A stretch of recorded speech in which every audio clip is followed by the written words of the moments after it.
Hello, everybody, and welcome to Bridging the Gap. I'm Cheryl, and this is Roger. Roger. We're going to talk about the Slave River today in Assin Manso. Assin Manso. All right. So we're going to run through some of our experience at Assin Manso and share with you guys some pictures. I wanted to throw something in there that I didn't tell her about, but I've been noticing a lot of comments from brothers named Kofi. And that's awesome because what y'all don't know is I'm Friday born too. So all my Friday born brothers stand up. Don't stand up because nobody can see you stand up, but I see you and I appreciate you. Been seeing a lot of comments from my Friday born brothers. Want to throw that out there. I don't know how to pronounce mine. It's Wednesday, but I don't know. I don't even know what is it. I can't remember. I'll know next time. She doesn't know her name. I'll know next time. We went to Ghana. She doesn't know her name. What's going on? Anyway, want to throw that out there. Oh, I'm going to throw this in too, which I didn't mention to her. Guys, we have virtually no ground rules for this page except for respect. Okay? If you're going to make comments on our page, be respectful of one another. Be respectful of us. But I'm going to make a demand that everybody comments on our page respect my wife. All right? We have one knucklehead who wants to say some stupid stuff. And there will not be a day between now and when Jesus comes back that will go unchecked talking about my wife or saying anything disrespectful. Don't do that. Plus, we're the only ones who have the authority to delete a comment. So if you want to ride the journey, just keep all the stupid stuff and ride the journey. Come with us. We want you to come miss me with the dumb stuff. Okay. With that, let's get back to our video. Assin Manso is where enslaved Africans, recently captured Africans, had their last bath. Literally, they got to clean up before what could have been, 6 months before another bath. And we're going to walk you through this whole process of what that looked like. Before we get into the process and sharing this with you, we want to make it very clear where we stand and what our biblical or worldview is, because it is a biblical worldview. We're about to get into some very deep discussions about racial issues, and it's going to be tense, and it's going to be uncomfortable, and it might chafe or challenge some folks. It chafed and challenged us a little bit. But the bottom line is we have a biblical worldview. Jesus came for anybody and everybody who would receive the gift that he provided, right? It didn't matter if he was green, yellow, orange, or purple. It just didn't matter. Color is a human issue. It is not a God issue. Okay, so that is always going to be our worldview. And on top of that, if you're sick and you need a heart transplant or getting a car accident, need a liver transplant, a kidney or whatever, you ain't asking what color the person is saving your life. If we all bleed red and our body parts are interchangeable to sustain life, then clearly God is not interested in your skin color. Right? That is an issue we got to deal with here because that is a man-made issue. So as we jump into this difficult conversation about slavery leading up to what is taking place today globally and why racial tensions are what they are, understand that I don't fool around with that skin color crap. It don't matter to me. I got in as many fights growing up as a kid, backing my white friends against black people I didn't know who acting stupid. I don't do the race thing on either side of the card. Don't play it, won't have it. So that's where we come from. And, for me personally, I grew up in a white suburban neighborhood where I knew every black family in town. Okay, so I've been around white folks all my life. Some of my best friends are white, and I'm not saying that like some of these other folks. Bottom line, that's my background, that's my history. It will never change. I don't care who you are. If I'm in your corner, I'm in your corner. You can be green with yellow polka dots. It just don't matter. But we're going to deal with this racial issue, and you need to know where we're coming from because we don't ever want anybody to think that we're talking down to somebody or we think we're above somebody because that's not the case. Okay, so with that, let's jump into some pictures. So we went to Assin Manso on our second trip. And as you walk up to, what do they call it? The park? Is slave? You pulled it up. Anyway, they have this park, this display And as you're walking in, there's some pictures on the outside of this wall before you enter into the park, I guess you would call it. So we're just going to show you the pictures, and I'm going to walk you through those pictures, and then we're going to take you back into the slave quarters where they had their last bath, and we're going to show you a short video. This is not going to be a long video today, so we're going to walk through this fairly quickly. My wife is sleepy, and she's hungry, so I got to get through this quick. So we're going to run through this real quick. All right, so here's the first picture entitled Slave Raiding. What we came to learn in our trip to Assin Manso is that the colonizers would come in and capture slaves all around the west coast of Africa. And then they might have these slaves walk as far as 300 miles to Assin Manso. They would have them walk chained together, as we're seeing, and I believe, if I'm not mistaken, he said they would also be unclothed. They'd be naked, chained together, walking up to 300 miles.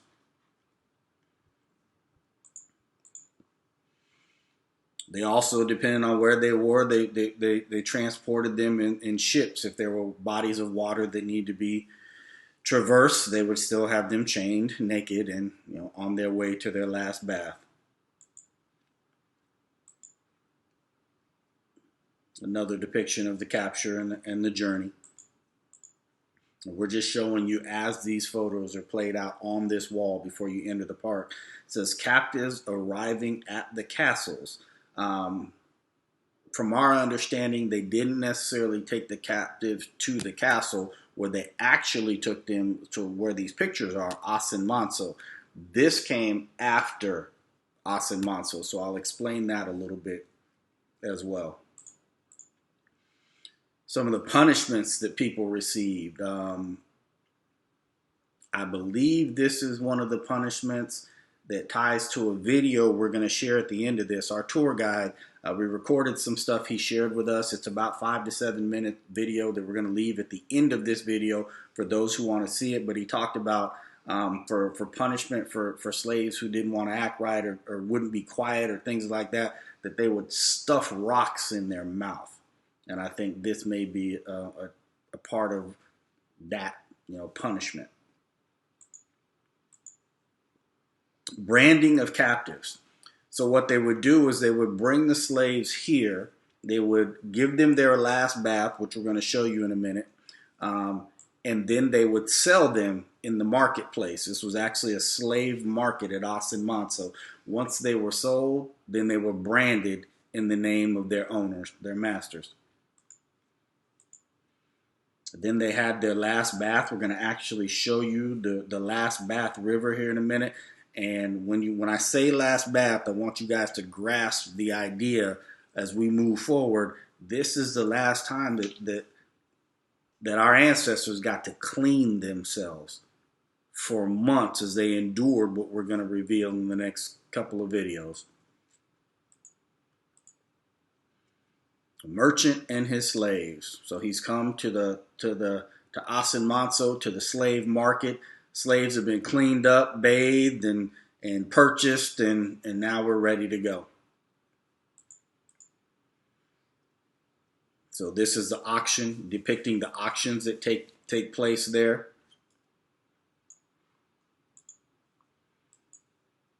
And then this is the castles. This is a picture, because you can see the boat in the background, which tells you that this was actually at the slave castles, which says, I guess, apparently there was some bargaining that continued once they reached the castle. So from our understanding, what the tour guides told us is they would walk 300 miles to get to Assin Manso. They would get their last bath. They would be auctioned off. They would be branded. Then they had to walk another 30 miles or so down to Cape Coast to the castles. And apparently there was some continued bargaining at the castles as well. We'll talk a little bit about, once we do our next video, where they're standing, I believe, is probably a depiction of the door of no return. Then we know what it looked like from there. Once they got on that ship that was depicted in that last picture, this is what their transportation was like for the long journey in whatever 2-3 months it took them to cross the Atlantic Ocean to reach the Caribbean or South America or the United States of America. As one would expect, there were many who fought, many who did not want to be treated this way. And so this depicts, you know, the battle for freedom. And then finally, the freeing of the slaves. I think I'm going to wait to the end of this video, but when we were at Assin Manso, one of the tour guides was telling us when they really came to have a full understanding that the slave trades in the States had officially come to an end. And that, according to what this gentleman was saying, is in 1998 is when they really came into understanding that emancipation in America was full and free. And I'll show you how they came into that understanding according to our tour guide. And there we go, the Emancipation Declaration. All right, so this is the entry into the park. It says, "Welcome to the Ancestral River." If you can see, it's got a depiction of slaves with a towel around their waist and chains around their wrists as we head in. It says, "Welcome to the Slave River." And there was a little, what would you call that bed? Where we stood all in that little... Like a holding room or something. Yeah, I'm not going to get too deep into that because I can't remember all of what he said and we didn't record it. But we went through this little holding room and we had a period where he stopped and explained some things about this area here. But I can't recall what it was, and I don't think, Cheryl, you remember what it was? So we're just going to show you a picture of this and we'll pass through it. All right. So once you get through the little holding room, there's this area out here which was considered the market. But then they had this walk that they had to take, and they've painted this thing black and called it the Last Bath because that's what it was known as. You would go down this little walkway to an area where there's some water. And again, we're going to let the tour guide explain all that to you at the end of this video. We're going to show you a short 6 or 7 minute video of him explaining these things.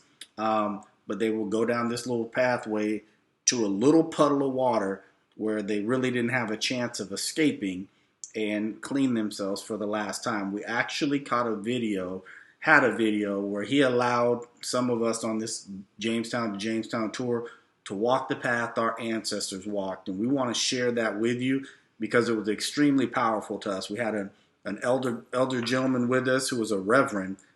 And when we started to take this walk, it was only fitting that one of our elders would be leading this procession down this walkway of the Last Bath River that our ancestors actually walked hundreds of years ago while singing the song Wade in the Waters, which, if you don't know, was a Negro spiritual that was sang during the time of the Underground Railroad. And it was used at certain parts of the railroad. Harriet Tubman wanted people to get off of land and wade through the water to throw off the scents of the dogs. And we'll get into the lyrics of this song later. But having this elder gentleman, this elder statesman of the African American community lead this procession singing that song, I can't speak for Cheryl, but it gave me chills. Yeah. Absolutely gave me chills. So we're going to share that short 4-minute video with you. And then we're going to show you a couple more photos and we're going to wrap this one up. Wade in the water, children, wade in the water. I'm gonna trouble the water. Wade in the water. Wade in the water, children, wade in the water. I'm gonna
You're going down the right.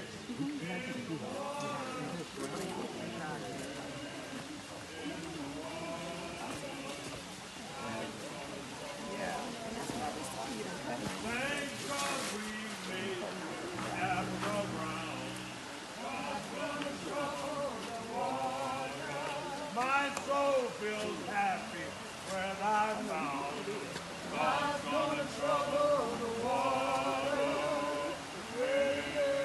In the water, way in the water, children. In the water,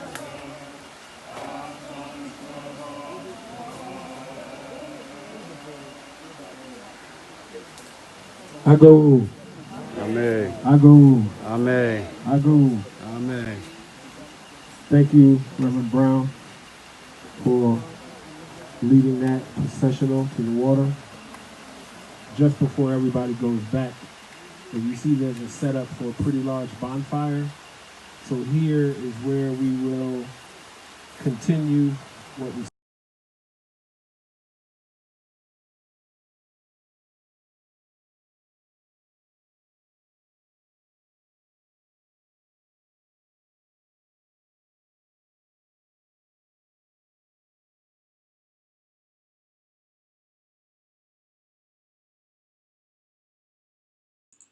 In remembrance of the way they were then.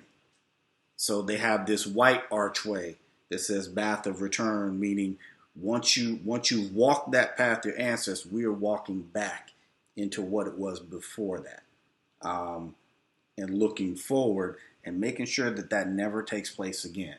It's kind of the mindset of the African people. We gotta retake control um, of our own history and our destiny. And so they have the last bath painted black because it remembers, a very horrific time in world history. And their focus is on, the return now and the beauty of what is to come now, what is to come next. So just watching that now takes me back to when I saw it the first time and thinking back to, just think about this, man. If you're a freed person living in Africa doing your thing, all of a sudden you've been caught, you've been chained, you're walking 300 miles butt naked to get to somewhere where you have a bath, really don't make no sense, and all of a sudden you're sold and branded. Branded. This is just the beginning of sorrows because they have not gotten to the castles, dungeons. They have not gotten to the door of no return where they leave their home continent. They've never been anywhere else. had no clue what the ships were going to be like, and then all of the stuff that they had to do to build this country free of charge. That's where it all started, what you just saw. And I can imagine they had no idea they were leaving everything. Their culture, Forever. their language, their families.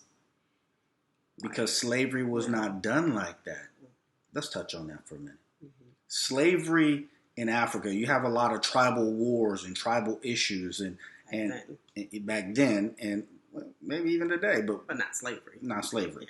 Yeah. But how those things were handled, and you'll hear some of this, I think, in the Cape Coast video, but I want to touch on it now. How those things were handled is if one tribe conquered another, that tribe basically became indentured servants, which means that you served those people, but it was not chains around your neck and you have no freedoms. You're allowed to have land. You're allowed to do this, that, and the other. If you had a debt that you ended up, giving your wife or your daughter for that debt to be a servant of someone else because you couldn't afford to pay that debt, almost biblically, it was always understood that somebody would marry that woman out of slavery. You're never intended to be a lifelong slave. Nobody's property.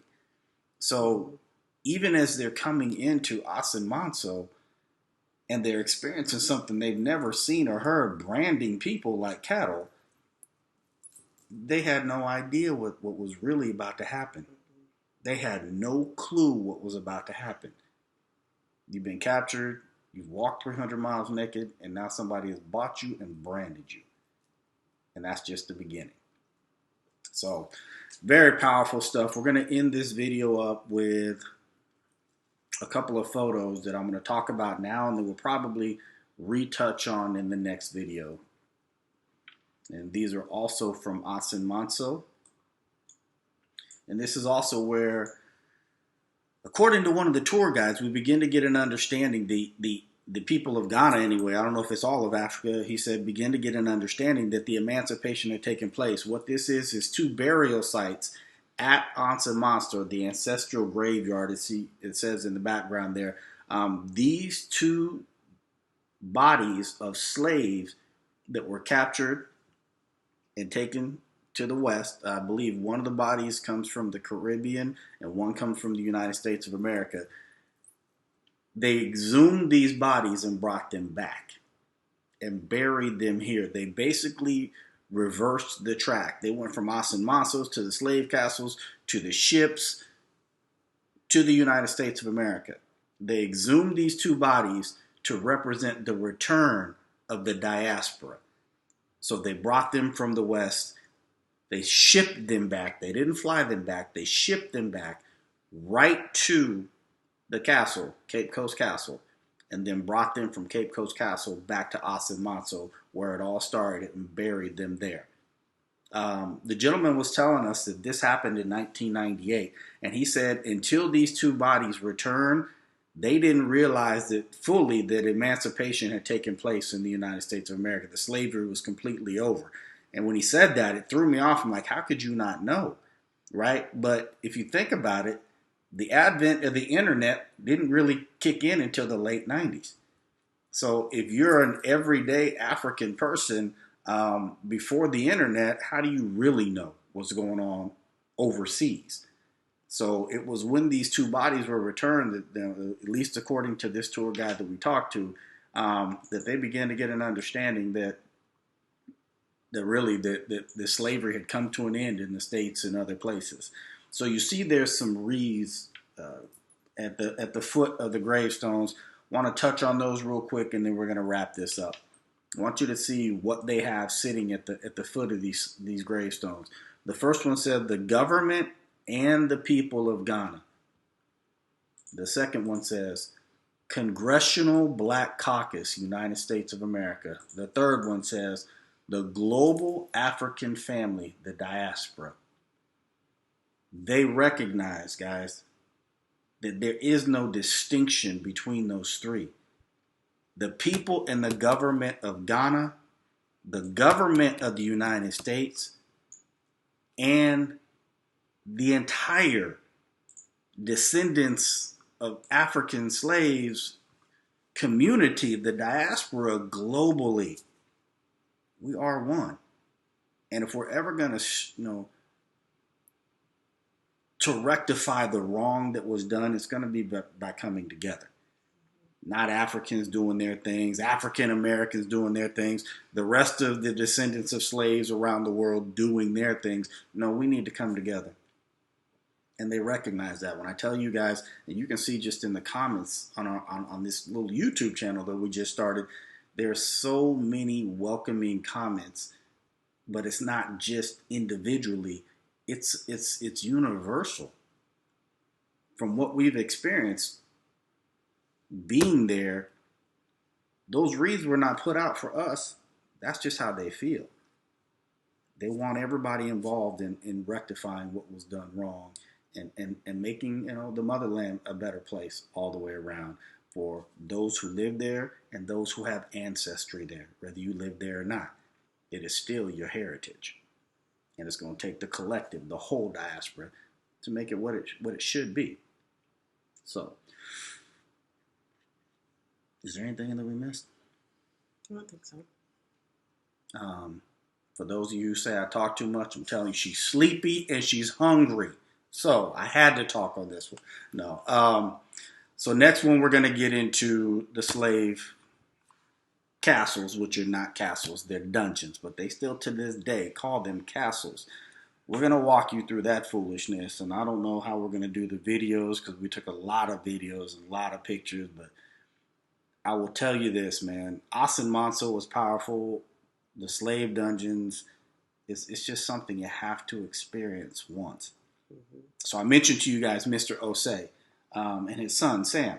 I had a conversation with Sam this morning because as soon as we got back from our second trip, Sam Jr. went over for a trip and they went to the castles.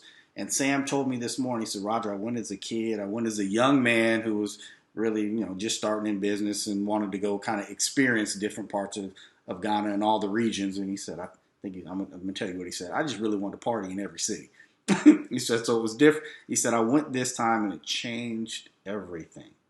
Changed everything. His father told us that he went 2 years prior to our first trip and it changed everything. We had a young man that I sat next to on the plane for the second trip over who told me he went to the castles a year prior.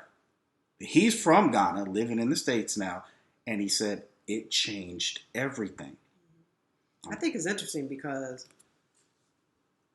the place where you live, you don't really go to the so-called tourist sites. We take things for granted. We take it for granted. Yeah. So I think for them, it's probably just as much of a shock to the system as it is for us, even though they live there. And all three of them have experiences in the States. So Samuel Osei Sr., Mr. Osei had been here for 36 years. He's now living back there. This young man, Frank, is living here with his family, but he's itching to go home. He's trying to figure out the finances so he can maintain his standard of living, but he doesn't want to be here. He wants to be there. Sam Jr. I don't hear him saying he wants to go home, but what he does want to do is heavily invest in development back home. It brings it all together. Whether you're from there, living here, or whether you've never lived there and you just live here, or whether you're African American and don't know anything about it, I'm telling you, when you put your feet on the continent and when you step in those dungeons, there's a connection that I can't even put words to it. Can't explain it. Cannot put words to it if you have not experienced it. As a black person on this planet, you have to experience it once. And it also makes you consider that the things that we have to complain about. Yeah, we're dealing with small stuff compared to what our ancestors suffered through for us to be where we're at, especially here in America. I mean, we don't have anything to complain about. We have a lot of work to do. Mm-hmm. There's a lot that we should be doing to honor their sacrifice. And I don't think we're doing it yet, but I promise you we're going to do what we can to make sure we get engaged. That's what this whole channel is about, is we want to make sure we get engaged, and we want to do what we can to make sure that as many people as possible that we might be able to help experience the things that we've experienced have that opportunity. Because it's life-changing stuff. And when you hear it from people who are from there, and they say they went to the castles, and 39, one's 32, 170, and all of them had this same experience in the last year or two. Like, that reshaped my whole life. Mm-hmm. I'm telling you, as an African American, it will reshape yours too. Or any African in the diaspora. Yeah. Absolutely. Mm-hmm. Anybody in the diaspora, because we don't know who we are. We've lost our connection to our history, and when you see where it all started, where that disconnect began, it impacts you internally. Can't help but to. Mm-hmm. So, with that, we're going to wrap this one up, and we will try to be back within a week to go through the castles. In the meantime, prepare yourself, because when you see this, it's going to touch you. It's not going to be the same as being there, but I failed to see how it could not have an impact on anybody watching what we're about to show you. So, with that, guys, thank you for tuning in, and we will see you soon. And you can stay tuned if you want to watch the tour guide explain the slave bath. About 7-minute video. Bye-bye.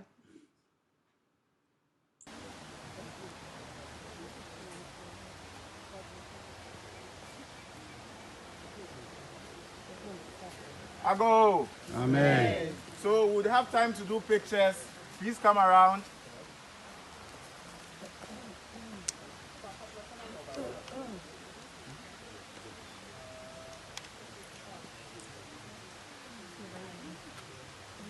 Why don't you just go ahead and start? Okay. So you're welcome to the last bath.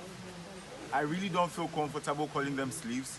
I prefer enslaved Africans, captives or ancestors. This is where they had their last bath before leaving the shores of our country. We have two flows of the river. That is River Emita. We have its source from the middle belt of Ghana. And this is the slave river. This is called the slave river. It has its source from the central region. So we have two flows. One from the central region and one from the middle belt.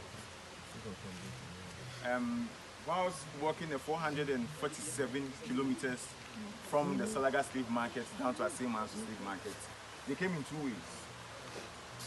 This was one way into the market. This part you see there, where the girls went through, was the way into the market. And the other way was the way you came in. So we had two ways into the market. The captives were being made to take their beef in batches of 10s, still in chains and shackles. And you are being made to go down and take a wash. After your wash, they smell you with shea butter or palm oil to make you look attractive and do your bruises. They made you go through vigorous exercises such as jumping to determine your strength. They made them open their mouth, and they used an obscure device to count your teeth to determine your age as well. And during the whole time, we had a lot of separation, mother to child, husband to wife.